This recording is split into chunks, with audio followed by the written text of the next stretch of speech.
Football খেলা সেই বিনোদনের অন্যতম সোপান কিন্তু উত্তরবঙ্গের এই বর্ণাঢ্য আয়োজন আমরা জাহাঙ্গীর আলম বিপ্লব ভাই সহ এই পরিষদের প্রত্যেকটি মানুষের জন্য আমরা কৃতজ্ঞতা জানাই। গত বলটা ডান্সার থেকে লাভ এবার অনেক ডাক হয়েছে।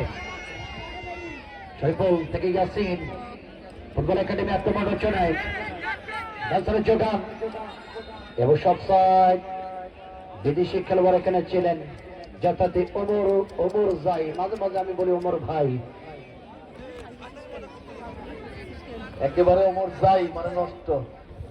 এটা আফগানিস্তানের একটা খেতাব ওমর যাই, এরকম ওই অঞ্চল আফগানিস্তান পাকিস্তান এই ধরনের নামগুলো পাওয়া যায়। সেবানায় লবলাপ সিদ্ধান্ত থ্রো হবে। ব্যবস্থায় এসেছেন আবু সাইদ, বাংলাদেশ জাতীয় দলের তারকা, এসে পুলিশ টিমের বর্তমান খেলোয়াড়, সেখান থেকে অমর যাই, অমর জা থেকে সাইদ ভাই, প্রতিপক্ষের মোজাম্মেল ভাই আম গাছের আগায় যিনি বসে আছেন ভাইজান মাঠের উত্তর পশ্চিম দিকে, একেবারে পাতলা ডালে যাবেন না, তাহলে নিচের দর্শকটাকে একেবারে চুইংগাম হয়ে যাবে। লম্বা লপে জোর থেকে মাসিয়াল বাবলু বল পেয়েছেন তিনি নিজেদের সীমানায়।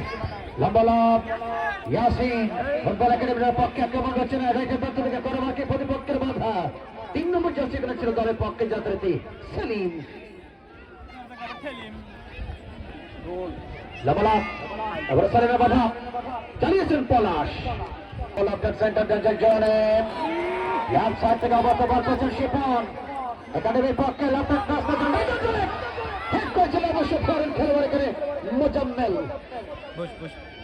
প্রতিপক্ষের ওমর চাই বল পেয়েছেন দেবতায় ডিফেন্ডার অবশ্য ছিল তৎপর ওখানে অবশ্য 4 নম্বর জাতীয়ধারী খেলোয়াড় চিন্টু। খোরশেদ ভাই সাগর বল পেয়ে গেছিল কিন্তু এই পর্যায়ে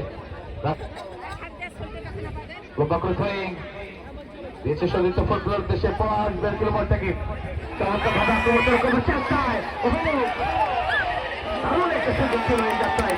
সরাসরি পর্যায়ে গোলরক্ষক রানার নিয়ন্ত্রণে গোলরক্ষক রানু শামীম অবশ্য সেক্ষেত্রে সঠিক খবরে পড়তে পারেন।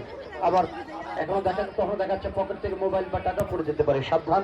আমরা প্রত্যেকটা দর্শককে অনুরোধ জানাবো সতর্কভাবে বের হবেন। অথবা থেকে প্রতিপক্ষের সীমানায় আবু সাইদ লম্বা করে দিয়েছিলেন, উদ্দেশ্য ছিল অবশ্য